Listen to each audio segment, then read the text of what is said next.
Bonjour les amis, bienvenue sur PowerTrade, la chaîne des stratégies d'investissement simples et efficaces. Alors aujourd'hui, on se prend une déculottée. Regardez le portefeuille PowerTrade qui perd 2,11% aujourd'hui.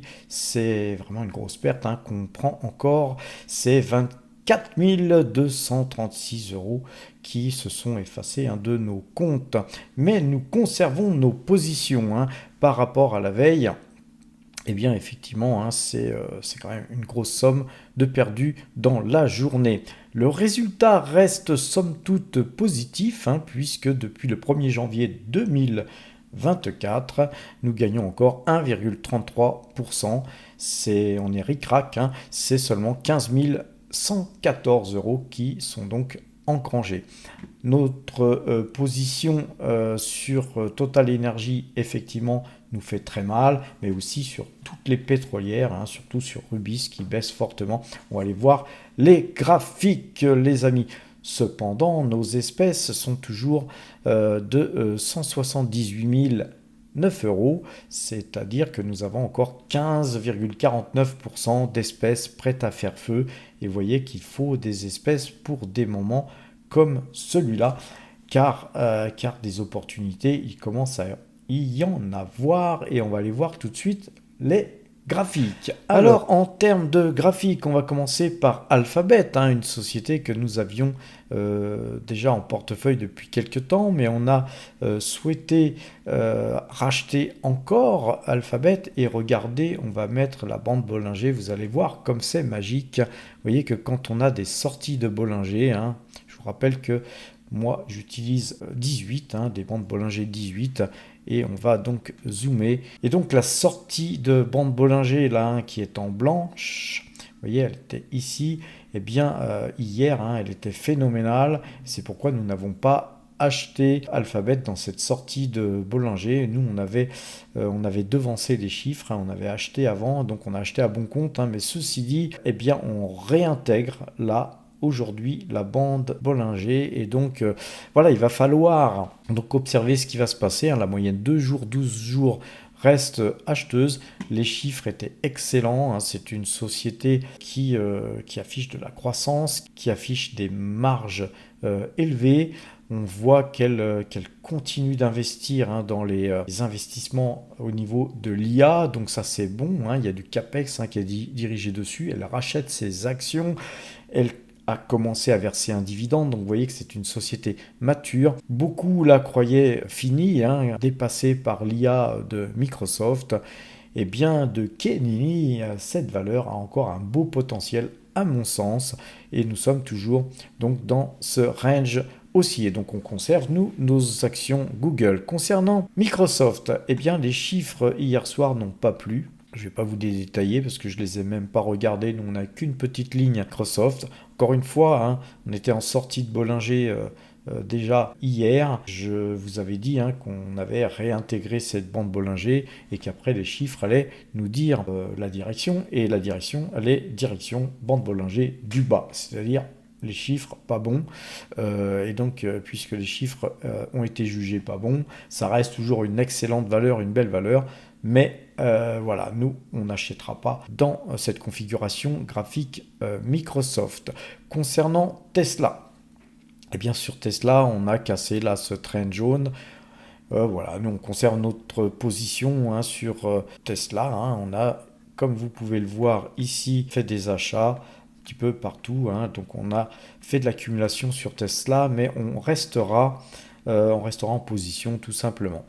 Concernant Taiwan Semiconductor, on a aussi une configuration vendeuse, mais on a une petite ligne sur Taiwan Semiconductor, on conservera. Sur Nvidia, eh bien là c'est beaucoup plus méchant, puisqu'on a une baisse de 4,74%, un petit peu à l'image de Microsoft. Et en fait, ça a du sens, car quand une valeur comme Microsoft et d'ailleurs même Google baisse assez fortement, c'est-à-dire que voilà, c'est peut-être que les chiffres de Microsoft étaient, je ne les ai pas regardés, mais ils étaient peut-être assez mauvais, ce qui veut dire que Microsoft va peut-être investir un peu moins dans les semi-conducteurs, et donc ça va se répercuter peut-être sur Nvidia, hein. Vous savez, tout est lié et on voit effectivement tout dans les graphiques. Mais comme ce sont pour nous des petites lignes, nous conserverons ces lignes. Concernant Fanuc, une société japonaise, on a eu une journée pour rien, hein, puisque plus 0%. Aujourd'hui, on a somme toute encore une belle configuration haussière, et puis je pense qu'on va aller certainement toucher au moins le haut de la bande Bollinger. Et concernant Mitsui, une autre valeur japonaise, la prise de bénéfice, moins 1% hier, mais voilà, on a toujours ce croisement de moyenne mobile 2 jours, 12 jours, donc on conservera de toute façon cette très très belle valeur, hein. Toutes les valeurs que je viens de vous citer peuvent baisser, nous on s'en tape, au contraire, ça sera l'occasion de pouvoir les racheter encore plus bas, les amis, quand ça baisse, quand tout baisse comme ça, mais c'est Byzance, ça va nous permettre d'accéder à des prix meilleurs. Concernant Total Energy, alors là c'est la Bérésina, moins 2,94%. Donc de baisse aujourd'hui, et on a donc une configuration, hein, qui est que Total Energy est dans un canal baissier. Que voulez-vous que je vous dise, hein, on va conserver ce titre, hein, qui verse un gros dividende, mais beaucoup m'ont demandé à 57, Patrick, est-ce qu'on achète? Eh bien non les amis, on n'achète pas. Vous êtes avec une moyenne 2 jours, 12 jours qui est, elle, vendeuse. On va regarder la bande Bollinger. Vous voyez que on a seulement cassé un petit peu cette bande Bollinger, mais que voilà, les cours pourraient continuer à baisser. Et je vais vous dire pourquoi. Et là, vous irez voir sur la rubrique Apprendre, hein, dans le site powertrade.fr. Qu'est-ce que c'est qu'une île? Et vous voyez que vous avez une île ici. Donc une île, c'est une île baissière. C'est quelque chose qui est donc somme toute très baissier. Là, on a ici un gap et ici, on a un gap. Alors évidemment, il y a parfois des îles, hein, qui sont plus des îles le lendemain puisque le gap est recomblé. Mais voilà, moi, je vous encourage à ne pas acheter Total aujourd'hui. Par contre, ça devient intéressant, hein, les amis. On a un rendement très sympathique sur Total Energy. Mais voilà, si vous avez acheté cette valeur, achetez-la en plusieurs fois, hein, faites plusieurs lignes de façon à lisser votre prix moyen. Je ne vous dis pas de faire de la DCA, hein, je vous dis d'acheter ce titre qui a beaucoup baissé, hein, puisqu'on était à plus de 70, et qu'aujourd'hui on est à 57 et quelques. Donc les amis, on est vraiment sur des prix sympathiques, mais c'est pas parce que c'est les soldes que demain il n'y aura pas les super soldes. Et donc restons vigilants et on reste assis sur ses mains, les amis. Je dirais même qu'aujourd'hui sur le Discord, je fais juste un petit message. Des journées comme aujourd'hui, plutôt que de rester assis sur ses mains, les amis, on va se balader, on se casse, on éteint les écrans et on regarde plus, parce que si c'est regarder les écrans pour se faire mal, ça n'a aucune utilité. Sur SO, alors sur SO, vous voyez un petit peu la ribambelle, c'est un chapelet de bougies rouges. Eh bien, on n'achète surtout pas SO dans cette configuration-là. Moi, je vous dis que ça va sûrement aller encore plus bas, malheureusement, mais heureusement aussi pour ceux qui ont du cash. Alors, GTT, on avait fait aussi encore une petite ligne, hein. C'est une valeur qu'on achète régulièrement, hein. Vous voyez qu'ici, on l'avait acheté par plusieurs fois. On avait encore acheté ici. Mais voilà, la sortie de Bollinger, ici avec 3 sorties de Bollinger consécutives, eh bien on freinait net ce titre. Et puis les nouvelles concernant Total Energy. Total Energy, je ne vous l'ai pas dit, mais Total Energy, j'ai quand même regardé, puisque c'est quand même ma plus grosse ligne. Eh bien, ils ont 2 milliards et quelques, d'immobilisés en Russie. C'est dans Novartek et le projet Yamal. Et Yamal, ça fait mal, puisque Yamal, c'est quand même un investissement de 20% du total du projet qui est gelé, et les avoirs de Total sont gelés. Il y a des dividendes, c'est je crois 600 millions de dividendes qui sont gelés. Merci Bruno, merci Bruno Le Maire, pour tout ce que tu as fait pour la France. On t'adore, mais essaye de ne pas passer trop proche de nous, parce que des fois, ça pourrait partir tout seul. Alors, les profits de Total, hein, suite à tout ça, plus les baisses de marge de raffinage, plus la baisse, hein, des cours du Brent, font que les profits reculent de 37%. C'est un gros recul. Et donc, voilà, il n'y a pas péril en la demeure, les amis. Un jour ou l'autre, le pétrole va remonter. Un jour ou l'autre, les tensions vont redevenir bonnes avec la Russie. Je pense que voilà, il faut être patient.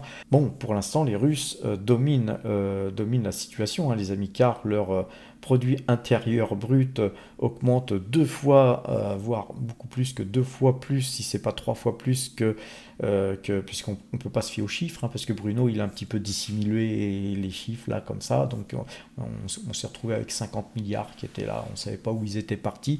Voilà, mais en Russie, ils ont quand même des comptes, hein, qui sont un peu plus justes, je pense. Et donc, eux, leur PIB, hein, il va bien, parce qu'ils vendent plus ils nous vendent plus leur pétrole, leur gaz, et donc ils le vendent ailleurs. Et puis tout va bien pour eux. Par contre, nous, c'est moins bien, hein, surtout d'ailleurs pour Total. Mais Total a de beaux atouts, hein, et tôt ou tard, hein, je pense que les Ukrainiens ils vont finir par perdre la guerre. Ce qui est vraiment triste, c'est pas qu'ils perdent la guerre, hein. Ce qui est triste, c'est les millions de morts qu'il y aura eu, hein, parce que leur président, hein, qui est quand même un dictateur, plus ou moins escroc, je dirais même plus que moins, et bien, tout le monde le sait, hein, c'est un oligarque qui est l'équivalent des oligarques russes. Alors pour lutter contre les oligarques russes, nous avons fait choix de donner je ne sais plus combien de milliards, il y a tellement de milliards qui sont déversés pour l'Ukraine, que voilà, bon, en tout cas Zelensky, hein, il doit se gorger, hein, parce qu'il doit remplir ses comptes, hein, lui aussi. Alors voilà, on est dans une situation géopolitique compliquée, mais vous savez que tout finit par s'arranger, et Total bien a de très très bonnes relations avec la Russie. Le jour où tout reviendra à la normalité, eh bien Total reviendra en Russie, ça c'est sûr. Et puis l'avantage de Total, c'est qu'elle est très très diversifiée. Donc vous voyez que beaucoup me disent pourquoi t'achètes pas du Total Gabon? Ben voilà, parce que si ça se passait mal au Gabon, eh ben on n'aurait plus rien, les amis, on serait ruiné. Alors qu'avec Total, même quand ça baisse fortement, vous allez voir qu'ils ne vont pas couper le dividende, hein. Je vous dirais même qu'ils continuent à faire des rachats d'actions. Voilà, passons pour Total et allons voir Rubis. Alors Rubis, très belle valeur, mais là, moins 10,30%. Je vous avais dit, hein, beaucoup m'avaient dit, d'ailleurs même on n'était pas d'accord avec Gilles Lerat, qui est un de mes amis associé, excellent ami, qui me disait qu'il connaissait du monde chez Rubis, hein, et que tout allait certainement bien se passer. Et ben, vous voyez que les graphiques en ont décidé autrement, hein. On était, nous, très prudents depuis cette cassure, hein, du canal haussier, et puis voilà, on a racheté une petite ligne juste pour faire un signal, mais là on n'achète plus du tout, même si sortie de Bollinger il y a là, moi je ne jouerai pas une sortie de Bollinger sur Rubis avec une configuration de la sorte, les amis. Donc on s'écartera du dossier. Pour ceux qui n'en ont pas, attendez encore pour acheter. Je pense que vous feriez mieux d'attendre. Et donc sur Morel Prom qui monte un tout petit peu, c'est quasiment un exploit de monter dans un marché pareil, ce qui prouve que Morel Prom, elle a peut-être touché le fond, mais la preuve n'est pas encore suffisamment significative pour se ruer sur le titre, hein. Moi j'attendrai qu'on sorte de ce canal baissier. DNO ASA, Petrobras, Ecopetrol, je ne vais pas vous détailler ce qui se passe sur ces titres. Nous avons une situation extrêmement baissière sur le marché du pétrole, donc c'est bien normal que ces titres continuent leur baisse. Concernant Hug Autoliner, beaucoup m'ont demandé, Patrick, analyse-nous Hug Autoliner. Eh bien, on va laisser les bandes Bollinger, on va dézoomer. Vous voyez que on a ici 3 sorties de bandes Bollinger.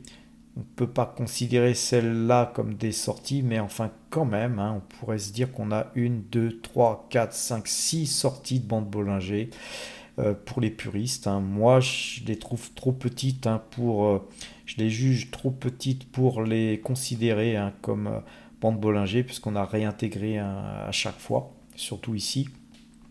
Mais quand même, on a eu des sorties, on va dire, à chaque fois. Donc 6 fois de suite. Donc c'est pas bon, hein, les amis, c'est pas bon. D'autant que nous avons on va retirer quand même les bandes Bollinger. Nous avons cassé ce canal haussier, hein. Vous savez qu'on avait un canal très haussier sur Hug Autoliner. Et donc, quand on casse un canal haussier comme ça, et un si long canal haussier, si épais, eh bien, il faut se méfier. Moi, rappelez-vous, hein, nous, on a vendu plus haut, on a vendu ici notre deuxième ligne. Et puis on a bien fait puisque depuis notre vente, hein, sur les 126 60 je crois, nous avons eu que des baisses, que des baisses. Et moi personnellement, je ne compte pas racheter le titre avant qu'il y ait un signal au moins moyenne 2 jours, 12 jours, et puis que le marché se stabilise. Car sur Hug Autoliner, il y a plusieurs facteurs. Il y a un facteur très positif, hein, c'est la baisse du pétrole. Pour Hug Autoliner, normalement, ça devrait être super bon et on devrait voir les cours s'envoler. Et malgré la baisse des cours du pétrole, les cours ne s'envolent pas. Pire, ils s'enfoncent, donc on ne touchera pas parce qu'on ne maîtrise pas l'ensemble du dossier, hein. Les amis, tout ce qu'on sait, c'est qu'il va y avoir des problématiques, surtout si Trump est élu, entre la Chine et les États-Unis.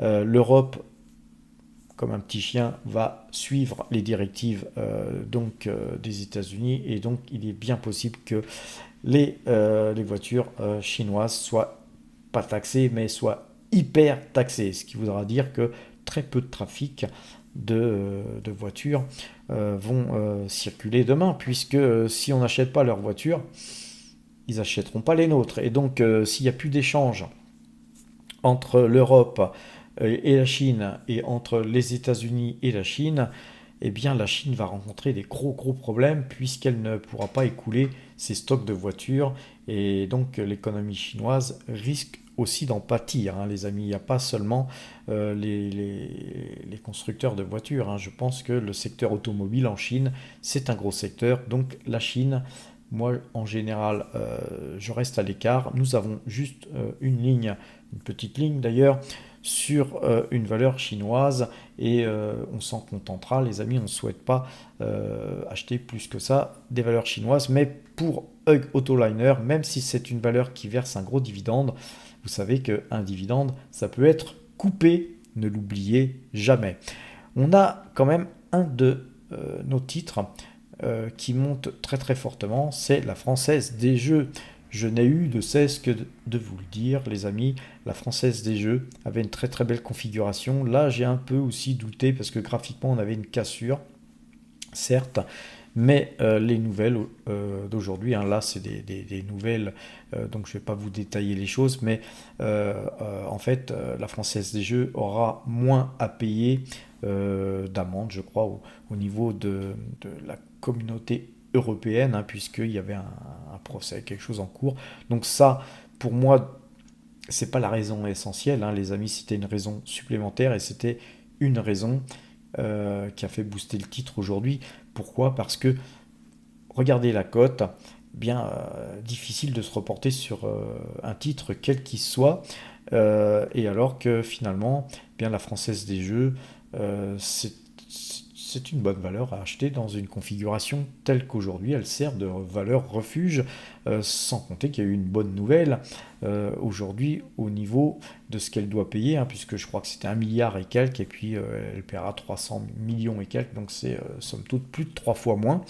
Et donc dans les comptes, hein, évidemment, ça se verra très peu, car ça va être peanuts, hein, ça va être payé en plusieurs trimestres, plusieurs années. Finalement, ça va être dilué dans les comptes, hein. Ça va être des pertes et profits, les amis. Mais la Française des Jeux, c'est surtout des profits, hein. Regardez dans les bars PMU, hein, comment les gens jouent comme des dingues.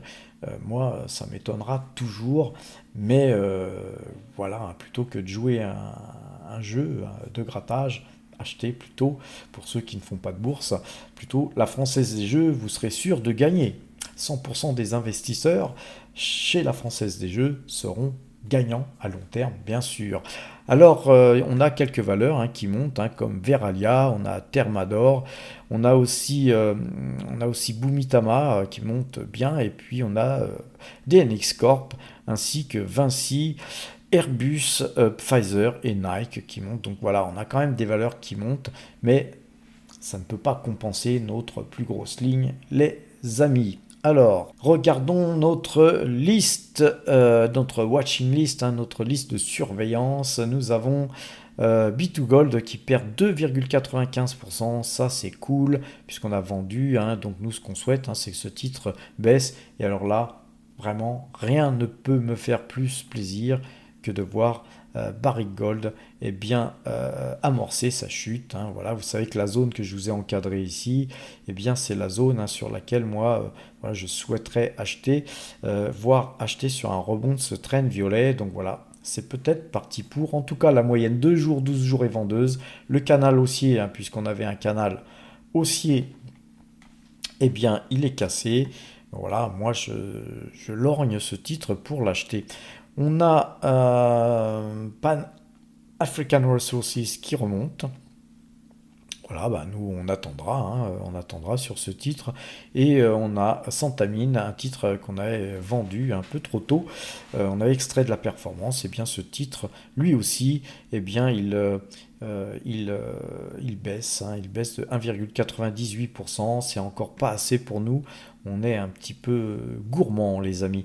Concernant Parex, alors Parex, là, ça a une belle petite configuration parce que dans un marché où le marché du pétrole est très déprécié, vous voyez que Parex tire son épingle du jeu avec plus 1,74% au moment où je vous parle, mais la moyenne 2 jours, 12 jours n'a pas croisé. Et puis peut-être, hein, les amis, que c'est pas peut-être le moment d'acheter des valeurs pétrolières pour l'instant, donc on attendra. On attendra aussi sur Realty Income, hein, qui avait cassé ce trend, hein. Rappelez-vous, hein, je vous ai dit que si on cassait ce trend, on irait plus bas. Et nous, on lorgne ce titre pour le mettre, bien sûr, pas pour le mettre, pour le remettre en portefeuille, car nous l'avions bien vendu, hein. On a extrait de la performance, hein. Vous savez que sur cette chaîne, on ne fait que ça. Concernant Coca-Cola, c'est la même chose, hein. Je pense qu'on va aller peut-être casser ce trend, hein, puisqu'on est encore en baisse aujourd'hui. Voilà, donc on reste patient, hein. Nous n'achèterons Coca-Cola que sur croisement de moyenne mobile 2 jours, 12 jours. Et concernant Mersenne, c'est toujours baissier. Donc ça fait notre affaire, hein, car nous, on avait vendu à 35,13 €. Hein. Donc on lorgne à ce titre pour pouvoir le racheter plus bas, bien sûr, et plus bas on achètera, mieux ce sera. Donc les amis, il ne faut pas se précipiter et il ne faut pas paniquer quand il y a des baisses comme ça. C'est des opportunités, c'est cool. Bien sûr que quand on voit son portefeuille se déprécier, d'un côté ça fait mal, on se dit ah, mais de l'autre côté on a encore du cash et on va acheter plus bas. On va se battre, les amis. Concernant Michelin, c'est pas bon, c'est pas beau, et donc on n'achète toujours pas la valeur. Voilà les amis, vidéo un peu plus courte aujourd'hui qu'hier, parce que hier je vous l'avais fait un peu longue, mais rien d'autre à dire, hein, pas grand chose à dire que les amis, soyez prudents, n'achetez pas parce que le marché baisse, attendez un minimum de reprise, attendez des vecteurs graphiques qui vous donneront le là du marché et en espérant pouvoir faire des bons rebonds et puis de terminer un peu mieux l'année que les cours actuels, hein, puisque là on est vraiment très très bas. On va aller revoir le portefeuille Power Trade. S'il a évolué, non, on est toujours à moins 2,10%. Rien n'y fait, les amis, donc on conserve. Et puis de toute façon, je vous montrerai, une fois que je serai au Japon, j'aurai un peu plus de temps, je vous montrerai les résultats qu'on a eu ces dernières années. On avait très très bien performé ces dernières années. C'est bien naturel, c'est bien normal qu'à un moment donné, on fasse aussi des années moins bonnes. Et ceci dit, on va continuer à se battre. On a encore jusqu'au 31 décembre, les amis, pour essayer de faire mieux que ce que nous affichons aujourd'hui. Sur ces bonnes paroles, je vais vous souhaiter une bonne fin de soirée. Portez-vous bien et à demain!